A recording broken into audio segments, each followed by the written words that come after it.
বিসমিল্লাহির রহমানির রহিম। 17 বছর পরে বাংলাদেশে নির্বাচন হচ্ছে অত্যন্ত খুশির বিষয়। তার চেয়ে খুশির বিষয় হচ্ছে বাংলাদেশের বরপুত্র ইনশাআল্লাহ আগামী দিনের প্রধানমন্ত্রী 21 বছর পরে আবার এই চট্টগ্রামে বক্তব্য রাখবেন ইনশাআল্লাহ।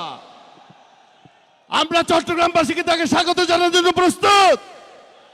বাংলাদেশে কোন নেতা আছে ইনশাআল্লাহ প্রধানমন্ত্রী হবে, বাংলাদেশকে সামনে নিয়ে যাবে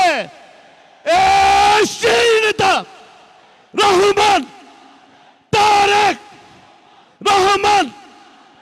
ইনশাআল্লাহ আমি বিশ্বাস করি যেভাবে আমাদের দলের প্রতিষ্ঠাতা শহীদ রাষ্ট্রপতি জিয়া রহমান বাংলাদেশকে পৃথিবীর কাছে উজ্জ্বল করেছিলেন, একইভাবে আমাদের দলের চেয়ারম্যান জনাব তারেক রহমানও ইনশাআল্লাহ বাংলাদেশ এবং বাংলাদেশিদেরকে পৃথিবীর বুকে উজ্জ্বলতম নক্ষত্রে পরিণত করবেন। সবাই ভালো থাকবেন, ভালো থাকবেন, ভালো থাকবেন এবং 12 তারিখ অবশ্যই ধানের শীষকে বিজয়ী করে ঘরে ফিরবেন ইনশাআল্লাহ।